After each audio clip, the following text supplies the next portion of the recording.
नमः शिवाय। आज हम श्रावण मास का तीसरा अध्याय सुनेंगे। श्रावण मास में श्रावण महात्म्य सुनने का बड़ा ही महत्व है। जो महात्म्य को सुनता है शिवजी बोले उसकी हर मनोकामना पूर्ण करते हैं। तीसरा अध्याय नक्त व्रत।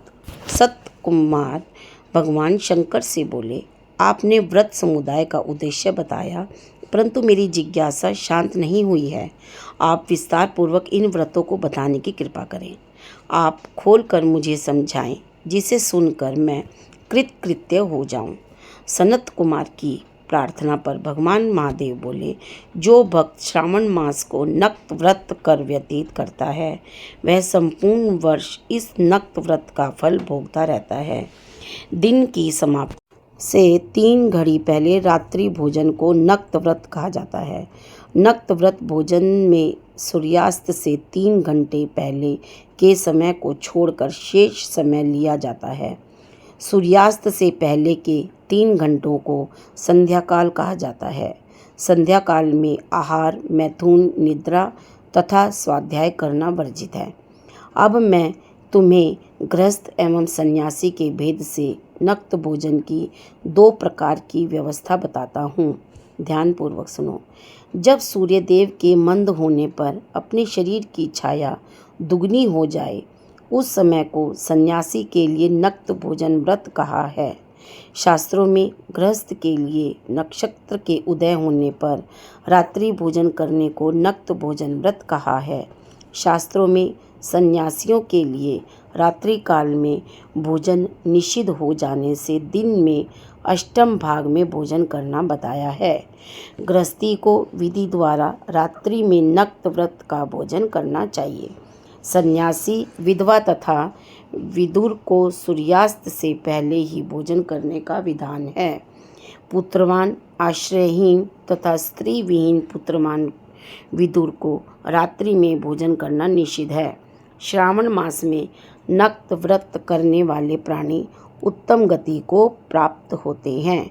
श्रावण मास के प्रारंभ होने पर प्रतिपदा तिथि में प्रातःकाल मनुष्य यह प्रतिज्ञा करे कि मैं पूरे श्रावण मास में ब्रह्मचर्य का पालन करूंगा तथा प्रतिदिन प्रातः स्नान करूंगा। नक्त व्रत रात्रि शयन तथा अन्य प्राणियों पर दया भाव रखूंगा।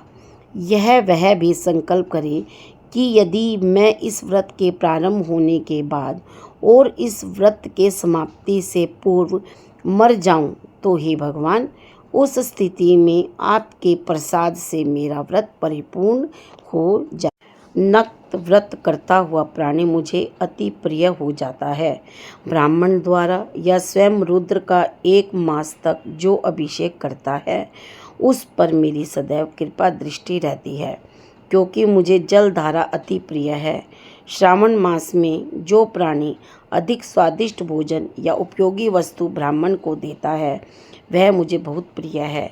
हे सनत कुमार, अब मुझसे उत्तम लक्ष्य पूजा विधि को ध्यानपूर्वक सुनो। लक्ष्मी की इच्छा प्राप्ति वाला मनुष्य, बिल्व पत्रों से शांति की कामना करने वाला मनुष्य, दुर्वाओं से तथा आयु की इच्छा वाला मनुष्य चंपा के फूलों से भगवान श्री हरि की पूजा अर्चना करें। विद्या की इच्छा रखने वाला व्यक्ति मल्लिका तथा चमेली के फूलों से पूजा अर्चना करें। तुलसी दल से भगवान श्री हरि और मैं स्वयं प्रसन्न होते हैं। पुत्र की कामना रखने वाला व्यक्ति कटेरी के फूलों से पूजा अर्चना करे। जिसे बुरे बुरे स्वप्न दिखाई देते हों, वह उनके नाश के लिए उत्तम धान्य से पूजा अर्चना करे। देव के सम्मुख रंगबल्ली, पद्म, स्वास्तिक और चक्र आदि बनाकर भगवान विभु की पूजा अर्चना करे। संपूर्ण कामनाओं की पूर्ति के लिए सब पुष्पों से मनुष्य को पूजा अर्चना करनी चाहिए। लक्ष्मी पूजा करने से भगवान शिव सदा प्रसन्न रहते हैं। अंत में उद्यापन करना चाहिए। उद्यापन के लिए मंडप बनवाकर उसके तीसरे भाग में वेदी बनानी चाहिए। पुण्याह वाचन कर आचार्य का वरण करना चाहिए। मंडप में बैठकर रात्रि जागरण कर वेद पाठ कराना चाहिए।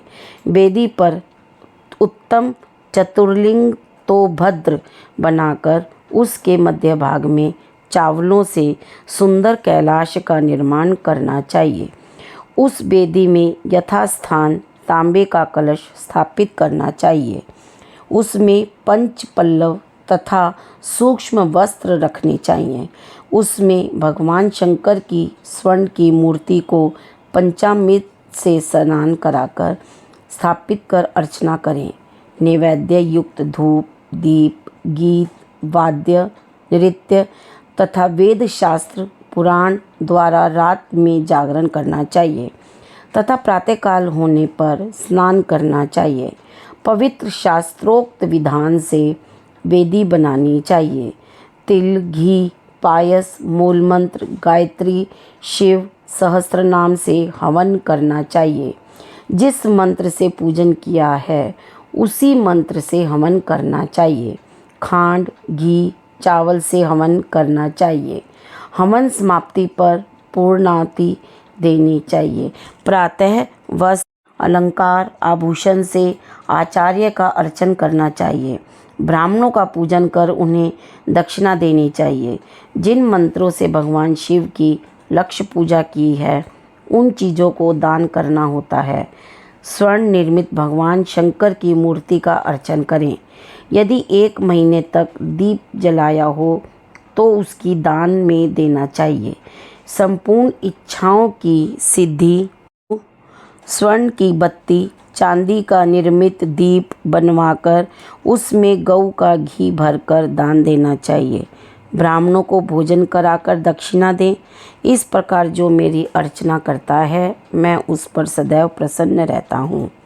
जो मनुष्य श्रावण मास में अपनी प्यारी वस्तु का त्याग करता है और वह मुझे अर्पण की जाती है तो हे मुने उस फल को सुनो।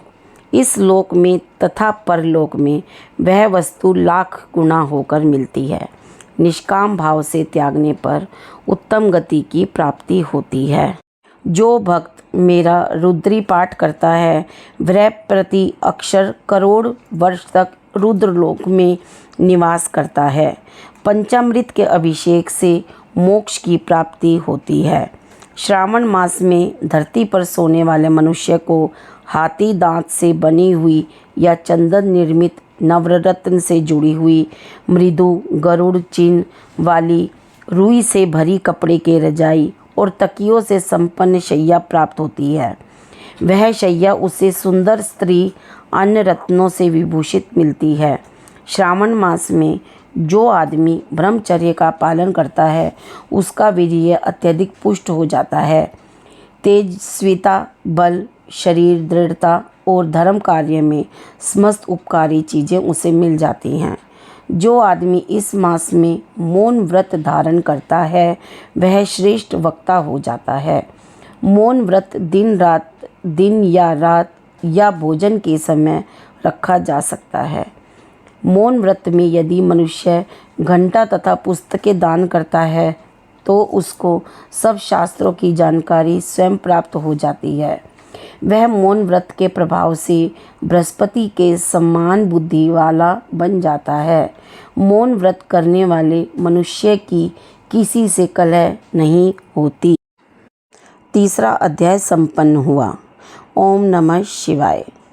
आपको यह अध्याय कैसा लगा? आप चैनल को लाइक करें, शेयर करें, सब्सक्राइब करें और कमेंट में यह बताएं आपको यह अध्याय कैसा लगा। राधे राधे।